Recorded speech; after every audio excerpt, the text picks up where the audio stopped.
Mi novia dijo, te amo, pero no estoy lista para una vida aburrida en pareja. Quiero divertirme antes de sentar cabeza con alguien seguro como tú. Le di lo que quería y seguí mi vida sin ella. Meses después, quiso volver conmigo. Antes de continuar, suscríbete al canal, activa las notificaciones ahora porque todos los días tenemos nuevas historias, y cuéntanos en los comentarios desde qué ciudad nos estás viendo. Mi nombre es Cole, soy un planificador urbano de 31 años, lo que básicamente significa que paso mis días discutiendo con funcionarios municipales sobre el ancho de las aceras y la asignación de espacios verdes. No es glamuroso, pero es bastante estable. Me gusta. Durante 4 años, estuve con una mujer llamada Marisa. Marisa tiene 28 años, trabaja en coordinación de eventos y es una de esas personas que es genuinamente magnética en una habitación, divertida, rápida, el tipo de persona hacia la que todos gravitan en las fiestas. Me enamoré de ella rápido, y me enamoré con fuerza. No voy a fingir lo contrario. La relación no era mala, exactamente. Pero mirando hacia atrás, y me refiero a mirar realmente hacia atrás, el reparto de la carga estuvo desequilibrado desde muy al principio. Yo cubría la mayoría de nuestros gastos compartidos. No todos, pero la mayoría. Cuando su primera carrera no estaba funcionando, la apoyé durante el cambio. Cuando la segunda se estancó, lo mismo. Las vacaciones solían ser mi planificación y mayormente mi presupuesto. Su coche pasaba más tiempo en el taller que en la carretera, así que el mío se convirtió funcionalmente en nuestro coche. Nada de eso pareció un gran problema en el momento. Eso es simplemente lo que haces cuando estás construyendo algo con alguien, ¿verdad? Sí, yo también lo pensaba. De todos modos, fue un martes por la noche cuando me hizo sentar. Recuerdo que era martes porque tenía una presentación ante el ayuntamiento a la mañana siguiente y había estado revisando a medias las notas en mi portátil cuando dijo que necesitaba hablar. Ese detalle se me quedó grabado. Seguí pensando en esas notas mientras ella hablaba. Es extraño cómo funciona tu cerebro.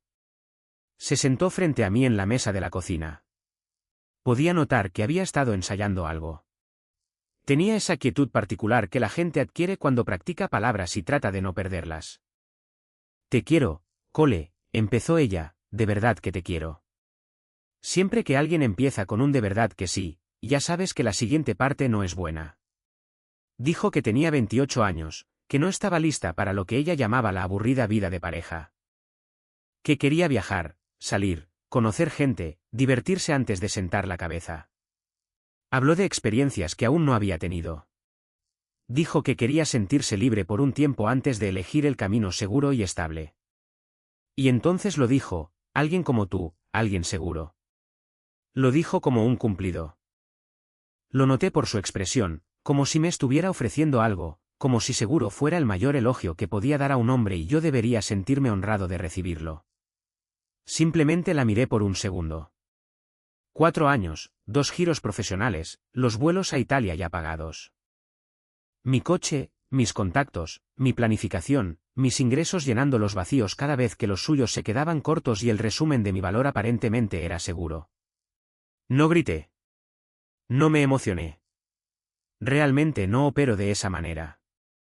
En cambio, le hice una pregunta. Entonces, ¿quieres estar soltera? Hizo una pausa más larga de lo que esperaba, la verdad. Luego dijo que sí. Vale, eso fue todo lo que dije, simplemente vale. Y no sé exactamente para qué se había estado preparando ella. Una discusión probablemente, quizás alguna negociación, pero lo que fuera, estaba bien, ¿no es así? Vi cómo algo cambiaba en su expresión en el momento en que lo dije. No alivio, algo más parecido a la alarma. Inmediatamente comenzó a retractarse. Quizás podríamos tomarnos un descanso, pero permanecer emocionalmente cerca. Quizás no deberíamos ser precipitados. Incluso dijo, y recuerdo esta parte claramente, que esperaba que no hiciera nada drástico porque todavía podía imaginarnos casándonos algún día. Le dije que lo entendía. No discutí.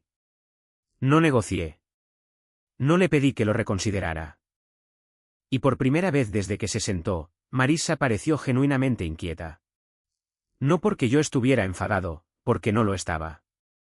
Me levanté, Volví a mi portátil y terminé de revisar las notas de mi presentación. Se quedó en la mesa un rato más. No estoy seguro de qué estaba esperando. Fuera lo que fuera, no se lo di. Lo que aún no me daba cuenta era que mi calma no era lo que la asustaba. Era lo que iba a hacer a continuación. A la mañana siguiente, di mi presentación. Salió bien. En el camino a casa, hice una lista mental. No una lista emocional. No una lista de todo lo que sacrifiqué. Solo una práctica. ¿Qué estaba a mi nombre? ¿Qué estaba al suyo? ¿Qué era compartido? ¿Qué necesitaba desenredarse y en qué orden? Soy un planificador urbano. Me gano la vida resolviendo problemas logísticos. Resulta que las rupturas no son tan diferentes de las disputas de zonificación. Desordenadas en la superficie, bastante sencillas una vez que eliminas los sentimientos y solo miras lo que tiene que suceder. El contrato de arrendamiento del apartamento era mío. Lo había sido desde que nos mudamos. Le dije a Marisa esa noche, sin drama, solo una conversación, que le daría 30 días para encontrar otro lugar. Me miró como si hubiera sugerido algo irrazonable. Le recordé amablemente que había pedido estar soltera. Las personas solteras generalmente viven solas. No tuvo una gran respuesta a eso. Durante la semana siguiente, revisé todo metódicamente.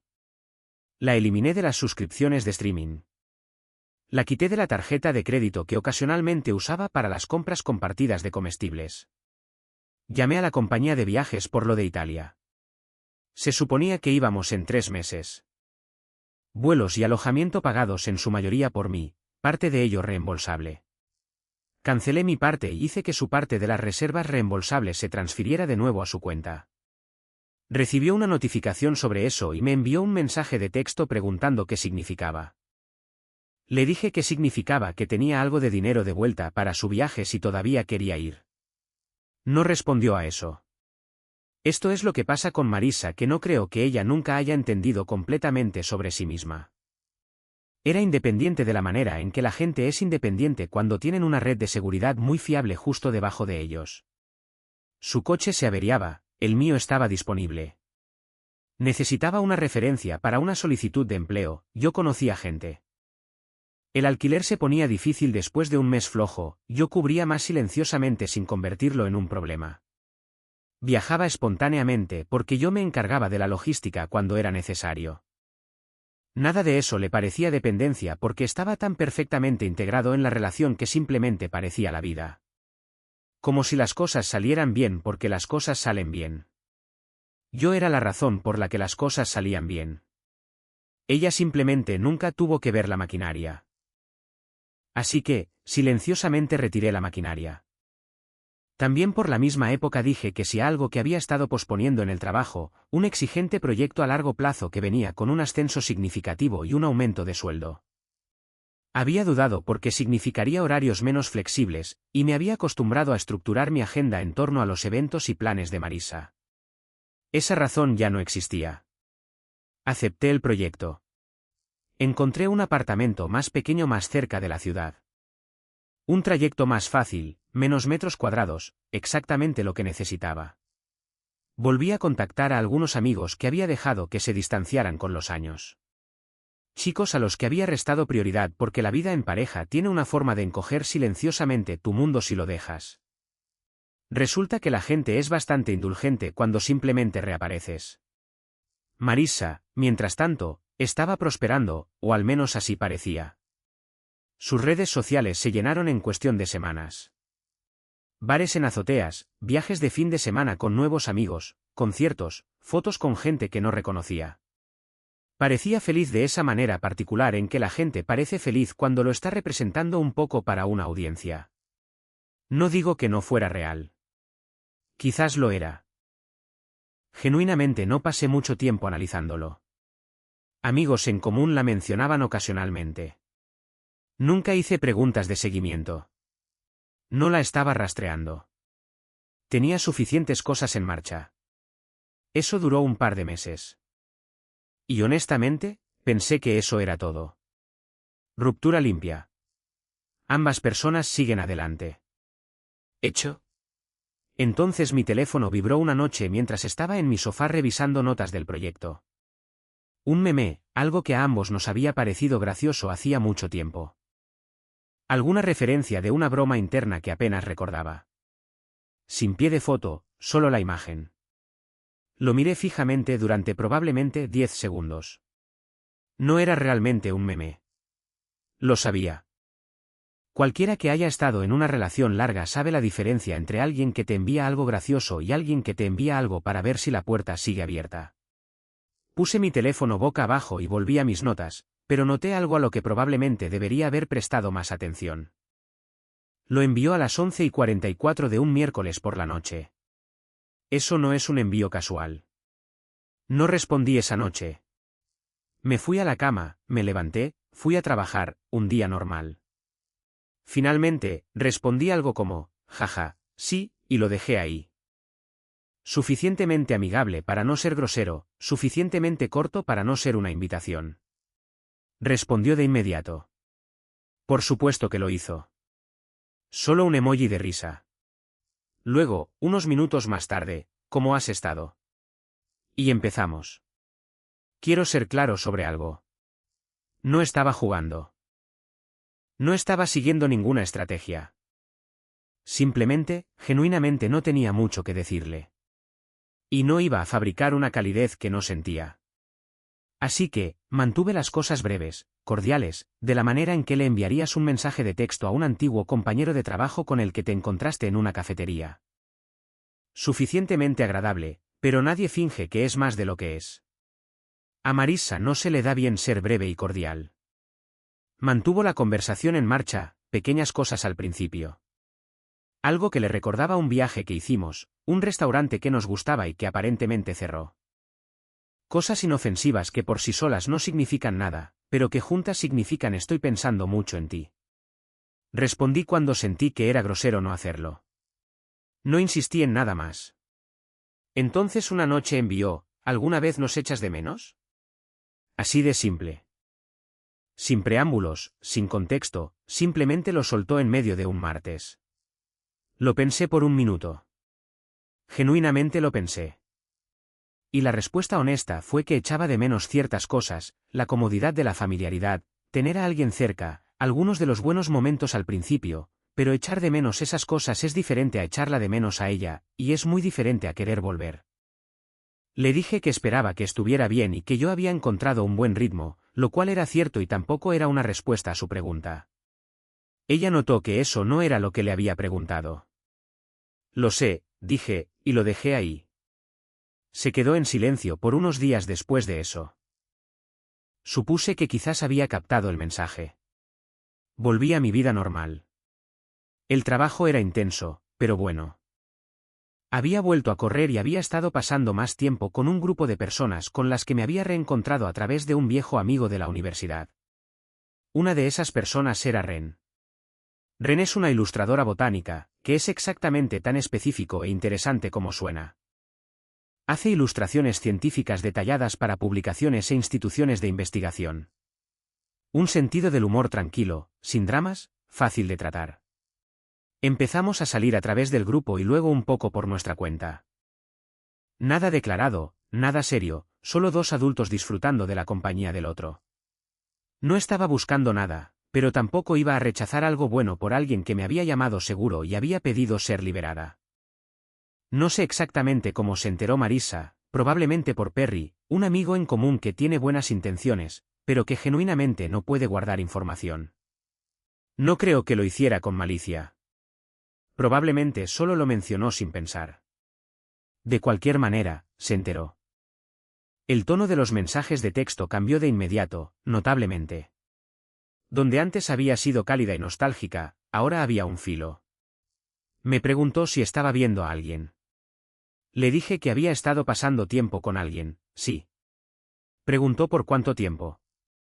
Le dije que no era realmente algo de lo que tuviera que dar cuenta. Luego, ¿no crees que es un poco rápido? Dejé mi teléfono por un segundo porque necesitaba un momento con esa. Rápido.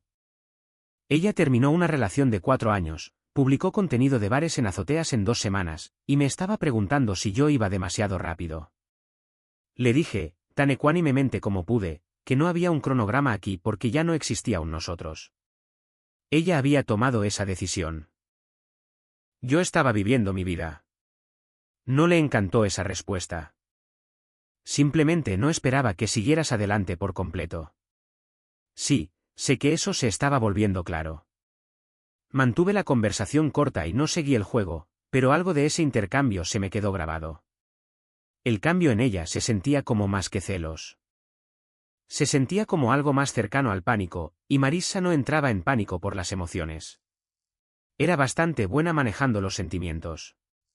Entraba en pánico por la logística. Todavía no sabía qué hacer con esa observación, así que la archivé. 2 días después, sonó mi teléfono. Número desconocido. Casi no contesto, pero algo me hizo responder. Cole, la voz de una mujer, cálida, familiar. Soy Diane, la madre de Marissa. Espero que no te moleste que te llame. De hecho no estaba bien, pero me quedé en la línea de todos modos. Diane es una mujer perfectamente agradable. Quiero decir eso de antemano. En 4 años, nunca fue nada más que cálida conmigo. Recordaba mi pedido de café, preguntaba por mi trabajo como si realmente le importara. No tenía ningún problema con Diane personalmente, lo que hizo más difícil escuchar lo que estaba diciendo. Se fue acercando al tema de la manera en que la gente lo hace cuando ha ensayado una conversación y trata de sonar como si no lo hubiera hecho. Preguntó cómo estaba. Dijo que había estado pensando en mí. Esperaba que la transición no hubiera sido demasiado dura. Luego fue al grano. Marissa había cometido un error. Lo sabía ahora. 4 años era demasiada historia para abandonarla por una decisión confusa. No quería interferir, pero sentía que alguien tenía que decirlo. Cole, eres exactamente el tipo de hombre con el que cualquier madre espera que su hija termine, y Marissa lo sabe, de verdad que lo sabe. La dejé terminar. Luego le dije, tan amablemente como pude, que lo apreciaba y que genuinamente le deseaba lo mejor a Marissa, pero que lo que Marissa quería y lo que yo estaba dispuesto a hacer eran 2 cosas diferentes en este punto. Diane se quedó en silencio por un instante. Luego dijo, no le va tan bien como parece en internet. Dije que lamentaba oír eso. ¿Te echa de menos, Cole? Echa de menos la vida que teníais. Le dije que lo entendía, y lo hacía. Simplemente no creía que ese fuera mi problema que resolver. Terminamos poco después. Fue cortés al respecto. Sin culpas, sin presión, solo una madre intentándolo. Respeto eso, aunque no cambiara nada. Lo que vino después fue menos elegante. Durante las 2 semanas siguientes, recibí variaciones de la misma conversación desde 3 direcciones diferentes. Perry me llevó a un lado en una reunión y dijo que solo quería que supiera que Marissa siempre había planeado volver, que todo el mundo lo sabía y que quizás valía la pena considerarlo. Otra amiga en común, una mujer llamada BEX, que siempre me había caído bien, me envió un mensaje de texto diciendo que 4 años era algo real y raro y que esperaba que no estuviera tomando una decisión permanente por algo que podría resolverse. No voy a fingir que esas cosas no te afectan en absoluto. ¿Lo hacen? Eran personas a las que respetaba, pero también noté que nadie preguntaba qué quería yo. Toda la conversación, desde todas las direcciones, era sobre lo que Marissa necesitaba. Eso me dijo algo. Entonces apareció. Sin previo aviso. Un jueves por la noche, quizás a las 7. Escuché el golpe, abrí la puerta y allí estaba. Claramente había estado llorando o lo había estado recientemente. Preguntó si podía entrar. La dejé pasar, le ofrecí agua. Se sentó en el sofá. Claramente también había ensayado esto, pero la emoción era bastante real. Habló durante un rato. La libertad que había querido no se había sentido en absoluto como la había imaginado. Los chicos con los que había salido eran casuales porque eso es lo que les había dicho que quería, así que eso es lo que obtuvo. Salir fue divertido durante unas 6 semanas y luego fue simplemente caro y agotador. Las amistades que pensaba que eran profundas resultaron ser bastante superficiales una vez que dejó de ser parte de un círculo social de pareja estable. Y cada vez que algo salía mal, el coche, el apartamento, un problema de trabajo, buscaba su teléfono para llamarme y entonces recordaba. Sé lo que quiero ahora, dijo, quiero que volvamos. La miré por un segundo. Esta mujer que se había sentado frente a mí en la mesa de nuestra cocina y me había explicado que yo era seguro pero no lo suficientemente emocionante para ella en ese momento. ¿Qué cambió?, pregunté. Parpadeó como si esa no fuera la pregunta que esperaba. Lo repasó de nuevo. Las experiencias, la revelación, el echarme de menos. Y luego, cerca del final, dijo la cosa que respondió a todas las preguntas que había tenido durante meses. Simplemente no pensé que realmente seguirías adelante. Ahí estaba. No me di cuenta de que te quiero. No cometí un error. No pensé que realmente seguirías adelante. Le dije que no estaba interesado en reconstruir lo que ella había desmantelado voluntariamente. Lo dije con calma, con claridad. Y fue entonces cuando algo cambió en su rostro. No dolor, no tristeza, ira real e inmediata, como si yo hubiera hecho algo malo. Y recuerdo haber pensado, esa es una reacción extraña para alguien que acaba de hacer una apelación sincera. Así no es como reaccionan las personas con el corazón roto, así es como reaccionan cuando un plan no está funcionando. No se fue de inmediato. Esa es la parte en la que sigo pensando. La mayoría de la gente, después de que se les diga que no de manera clara y tranquila, eventualmente se recompone y se va. Marisa se sentó en mi sofá durante otros 20 minutos, pasando por versiones del mismo argumento como si estuviera buscando la combinación que abriría una cerradura. Primero, fue sobre Ren, que Ren la había reemplazado. Claramente yo había estado interesado en Ren incluso antes de que rompiéramos. ¿Cuánto tiempo llevaba eso? Estaba diciendo cosas para las que no tenía ninguna base. Y creo que en algún nivel lo sabía, pero necesitaba un lugar donde poner la ira, así que la puso allí. Le dije que Ren no tenía nada que ver con esto. Luego se convirtió en la ruptura en sí. ¿Lo había intentado siquiera? ¿Había luchado siquiera por nosotros? ¿Qué tipo de hombre simplemente dice vale y empieza a desmantelar todo a la mañana siguiente? Como si mi eficiencia fuera la traición. Le recordé que ella había pedido estar soltera, que yo lo había respetado. Dijo que una cosa es respetar la decisión de alguien y otra es ser frío al respecto. Realmente no tenía una respuesta para eso porque no estaba seguro de que estuviera equivocada. Honestamente, quizás fui frío al respecto, pero tampoco iba a disculparme por no derrumbarme. Finalmente, se fue. Sin una salida dramática. Simplemente se quedó sin ángulos, se quedó en silencio y luego dijo que tenía que irse. Dije, vale. ¿Se fue? Me quedé en mi cocina unos minutos después, procesando la forma de esa conversación. Algo en ella se sentía extraño de una manera que aún no podía articular. La ira específicamente, había llegado demasiado rápido y se sentía demasiado aguda para la situación que describía. La gente con el corazón roto se entristece, a veces se desespera. Esa ira tenía una cualidad diferente, casi presionada. Lo archivé de nuevo. Me estaba volviendo bueno en eso. La semana siguiente, Perry me encontró en un evento de trabajo en el que ambos terminamos. Él hace consultoría acústica para espacios públicos, así que nos cruzamos ocasionalmente. Me llevó a un lado con la mirada que pone la gente cuando cree que está a punto de decir algo útil. Mira, hombre, conozco a Marisa desde hace mucho tiempo. Ella siempre planeó volver contigo. Esa era siempre la suposición. Todo el mundo lo sabía. Lo miré. Todo el mundo sabía que planeaba volver. Sí, como si eso se diera por sentado. Asentí lentamente. Perry, ¿oyes lo que estás diciendo? Frunció un poco el ceño. Me estás diciendo, dije, que la gente a nuestro alrededor entendía que ella iría a hacer lo que quisiera y luego volvería a mí cuando estuviera lista, y nadie pensó que eso fuera algo que yo debería saber o en lo que debería tener voz. Abrió la boca, la cerró. Eso no es un plan, dije, eso es una suposición, y el problema con las suposiciones es que requieren que la otra persona coopere. Perry es un tipo decente. Genuinamente no lo había pensado de esa manera.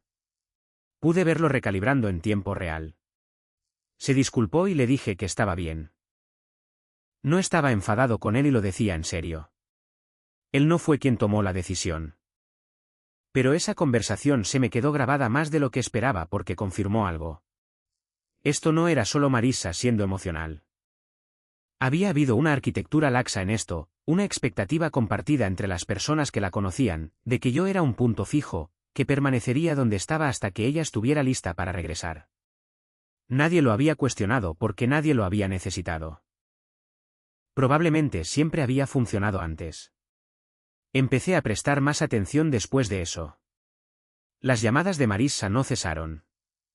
Disminuyeron, pero no cesaron. Y tenían un patrón. Se disculpaba un día, luego unos días de silencio, luego un tono más duro, luego se disculpaba de nuevo. Como si siguiera reiniciando e intentando un enfoque diferente. Empecé a anotar las fechas y horas sin decidirlo realmente, solo por costumbre. Algo en el ritmo me hizo querer un registro. No sé exactamente cuándo dejé de verlo como un drama de relación y empecé a verlo como algo que necesitaba documentación. Probablemente alrededor del momento en que las llamadas cesaron por completo. 3 semanas de silencio. Después de meses de contacto persistente, nada. Supuse que finalmente había seguido adelante. Luego, un viernes por la tarde, mi teléfono se iluminó con un nombre que no esperaba. No Marisa, no Diane, no Perry, su padre. Warren, quien se había mantenido completamente al margen de todo, a quien siempre había respetado precisamente porque nunca se metía donde no le correspondía. Su mensaje eran 4 frases. Cole, necesitas saber por qué Marisa de repente te quiere de vuelta con tanta urgencia. No te lo ha contado todo. Siento que te enteres de esta manera. Abre el adjunto. Lo abrí y me quedé mirando la pantalla por un largo momento porque lo que estaba viendo no tenía ningún sentido y luego, lentamente, tuvo todo el sentido del mundo. Era una fotografía de 2 documentos, ligeramente inclinados, como si Warren hubiera tomado la foto rápidamente, quizás sin querer que lo vieran haciéndolo. Tuve que hacer zoom para leerlos claramente. El primero era un contrato de préstamo personal, un prestamista privado, no un banco, una cantidad significativa.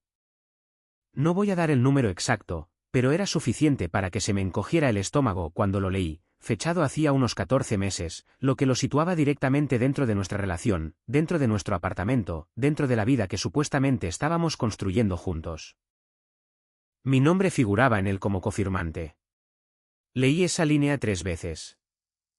El segundo documento era un acuerdo de cofirmante de arrendamiento para una solicitud de apartamento. Una dirección diferente a la nuestra, un edificio de lujo en el centro. También tenía mi nombre. También fechado durante la relación. Puse mi teléfono boca abajo en la encimera. Luego lo levanté y volví a mirar porque necesitaba asegurarme de que realmente lo había leído correctamente. Lo había hecho. Esto es lo que pasa cuando ves tu nombre en algo que nunca firmaste. Hay un tipo específico de quietud que te invade.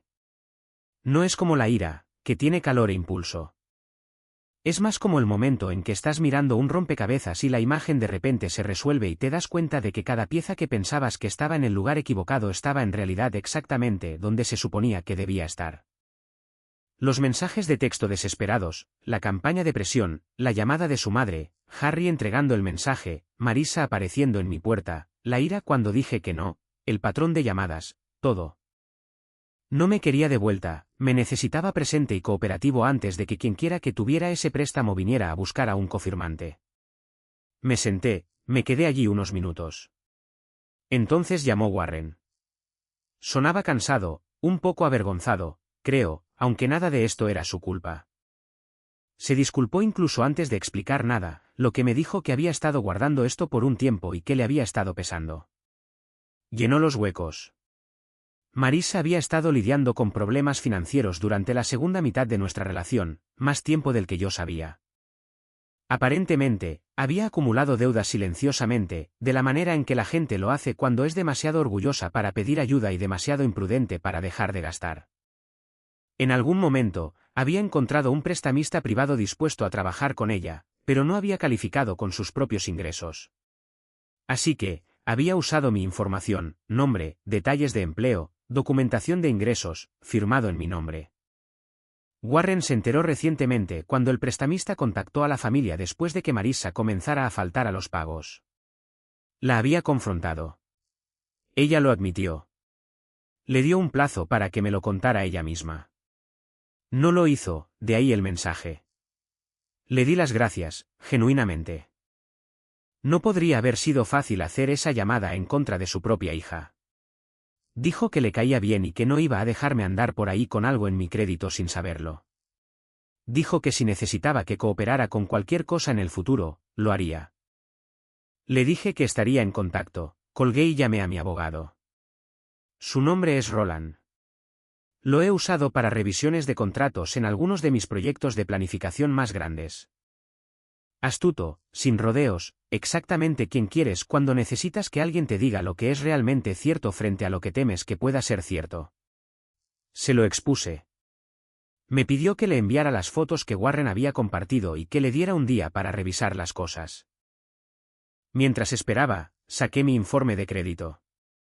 Lo había revisado un par de meses atrás y había visto algunas cosas que no investigué a fondo porque las había atribuido a los cambios de cuenta durante la ruptura.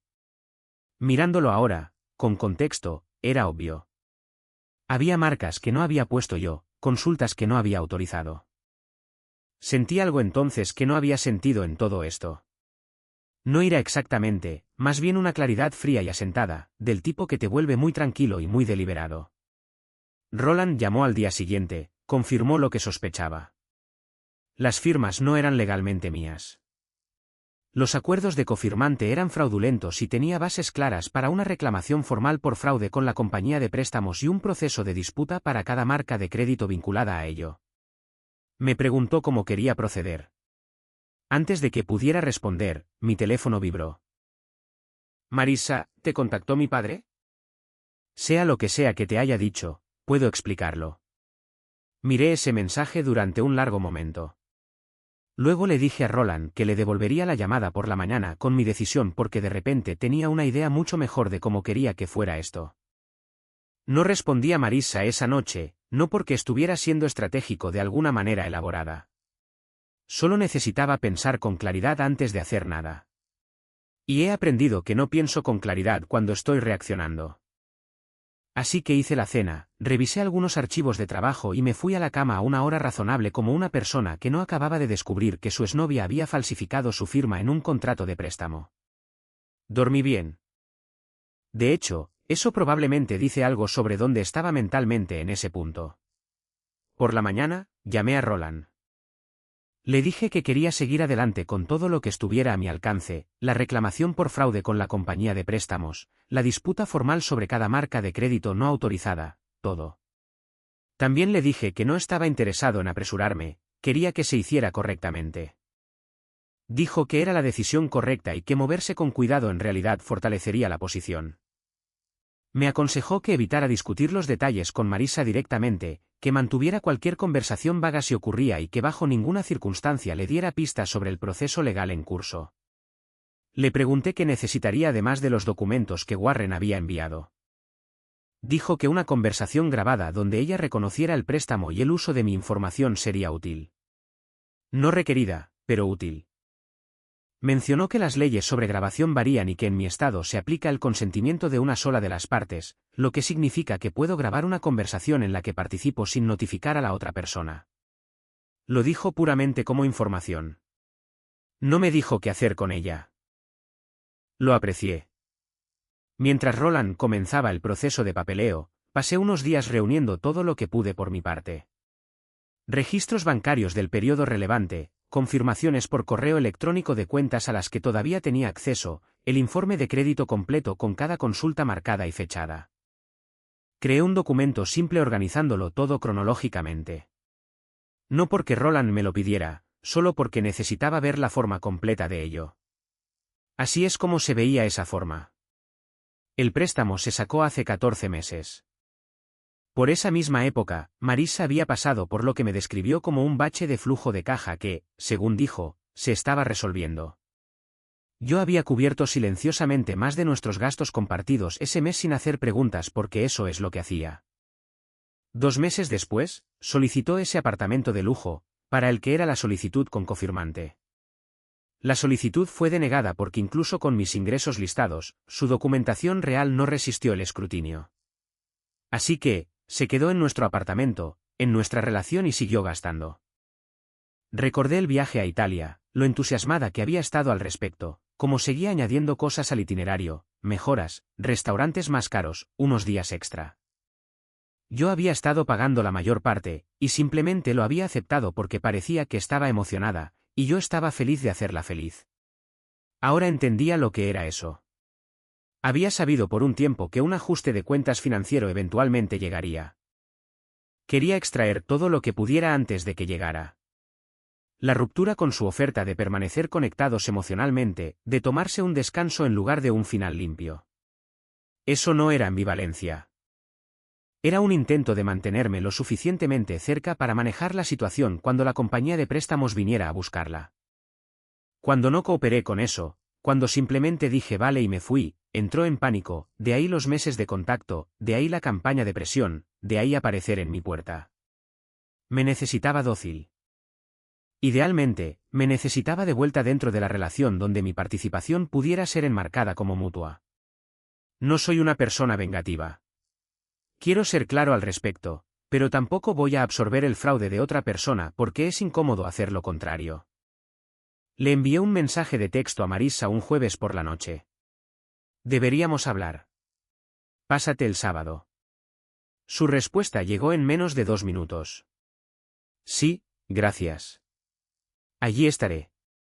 El alivio en esas 6 palabras fue casi incómodo de leer.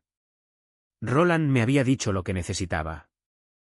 Yo sabía lo que probablemente diría cuando pensara que estaba obteniendo lo que había estado buscando durante meses.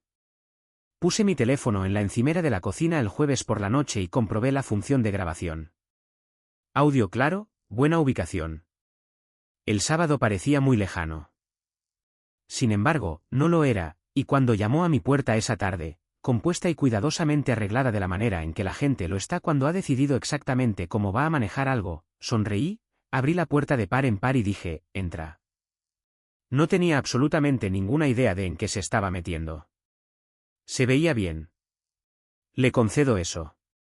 Compuesta, arreglada, la versión de sí misma que desplegaba cuando quería algo. Se sentó en el mismo sofá en el que había llorado semanas antes, y esta vez no había lágrimas. Había venido preparada para un tipo de conversación diferente. Le ofrecí café. Dijo que sí. Hice 2 tazas, puse la suya frente a ella y me senté enfrente. Normal, fácil, como 2 personas poniéndose al día. Empezó con una disculpa, medida, cuidadosa. Lamentaba la presión, lamentaba haber aparecido sin avisar, lamentaba cómo había manejado todo. Quería que supiera que había pensado mucho y que ahora estaba en un lugar mucho más claro. Asentí. La dejé hablar. Luego llegó al préstamo. No empezó con eso. Se fue acercando gradualmente como si estuviera probando la temperatura del agua. Dijo que había algo que debería haberme dicho antes, que había tomado algunas decisiones financieras durante nuestra relación de las que no estaba orgullosa. Que había estado asustada y no pensaba con claridad y que había usado parte de mi información para, y esta es la parte que recuerdo claramente, una solicitud solo para estabilizar las cosas, siempre planeé manejarlo. Le pedí que me contara más sobre eso. ¿Lo hizo? No todo, pero suficiente. Confirmó el préstamo, confirmó que había usado mi nombre, dijo que tenía la intención de pagarlo antes de que se convirtiera en un problema. Dijo que entró en pánico cuando los pagos se le escaparon de las manos y no supo cómo decírmelo. Le pregunté cuándo había planeado decírmelo. Dijo que había estado tratando de encontrar el momento adecuado. La miré por un segundo. Marissa, rompimos. Has tenido meses de contacto conmigo. Apareciste en mi puerta. Hiciste que tu madre me llamara. Hiciste que amigos hablaran conmigo. En todo eso, no encontraste un momento para mencionar que mi nombre estaba en un préstamo que nunca acepté. La compostura se le escapó un poco. Tenía miedo, dijo, no sabía cómo reaccionarías. Vale, dije, bueno, ahora lo descubrirás. Le dije con calma que Roland ya había presentado la reclamación por fraude a la compañía de préstamos, que las disputas de crédito estaban en marcha, que Warren había proporcionado documentación y estaba preparado para cooperar más si fuera necesario. Que tenía todo lo que necesitaba y que el proceso ya estaba en marcha. Se quedó muy quieta. Entonces la versión de ella que había visto esa noche en mi sofá volvió, la que estaba debajo de la compostura. Dijo que estaba exagerando, que no era un fraude, que habíamos estado en una relación, que pensaba que estábamos construyendo una vida juntos.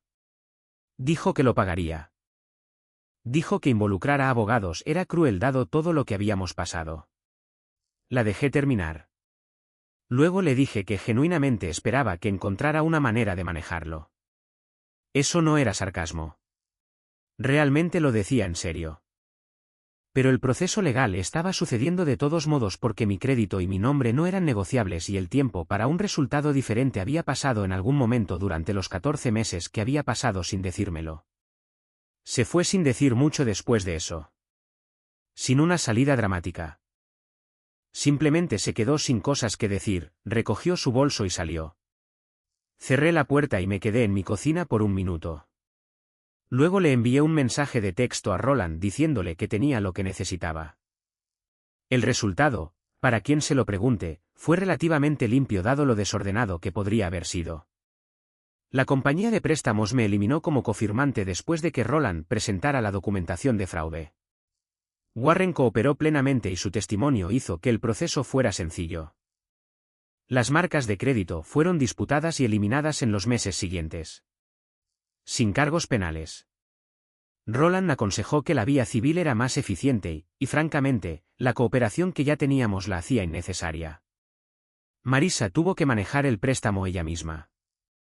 Lo último que supe es que se había vuelto a mudar con sus padres mientras resolvía las cosas. No sé más allá de eso, y no necesito saberlo. La referencia profesional que había usado, uno de mis contactos, un jefe de departamento en una firma a la que había postulado durante su segundo cambio de carrera, confirmó discretamente cuando se le preguntó que ya no podía hablar de su ética de trabajo. Lo dijo sin que yo tuviera que decir mucho. La gente precisa tiende a ser precisa. Perry me envió un mensaje de texto unos meses después. Dijo que había escuchado la historia completa y se sentía terrible por haberme presionado. Dijo que no tenía idea de la situación financiera. Le dije que lo sabía y que no se lo guardaba en su contra. Es un buen tipo que fue utilizado como mensajero. Eso sucede. Ren y yo tampoco seguimos juntos. Por si sirve de algo, siguió su curso natural y estamos bien. No estoy saliendo con nadie en serio en este momento, y eso está genuinamente bien. No estoy llenando un espacio por el simple hecho de hacerlo. Mi crédito está limpio. El ascenso va bien. Finalmente reservé un viaje, solo esta vez, lo que resulta ser una experiencia completamente diferente a planificar un viaje en torno a las preferencias de otra persona. La palabra que empezó todo esto fue seguro. Marisa la dijo como si fuera una limitación, como si la seguridad fuera algo con lo que te conformas cuando se te acaban las mejores opciones. Como si el hombre que se presentaba consistentemente, planificaba cuidadosamente y absorbía el caos en silencio fuera solo un mueble que mantienes por razones prácticas. Esto es lo que realmente pienso ahora sobre esa palabra. Seguro significaba que ella nunca tuvo que preocuparse. Seguro significaba que las cosas se resolvían. Seguro significaba que alguien estaba prestando atención a los detalles para que ella no tuviera que hacerlo. Seguro significaba que el nombre de un cofirmante estaba disponible cuando lo necesitaba porque seguramente él cooperaría, siempre lo hacía. Tenía razón en que yo era seguro, pero se equivocaba en lo que eso significaba para ella. No significaba que esperaría. No significaba que lo absorbería. Significaba que lo manejaría con claridad, metódicamente y por completo, de la misma manera que manejaba todo lo demás. Simplemente no tuvo en cuenta la posibilidad de que un día me estaría encargando de ella.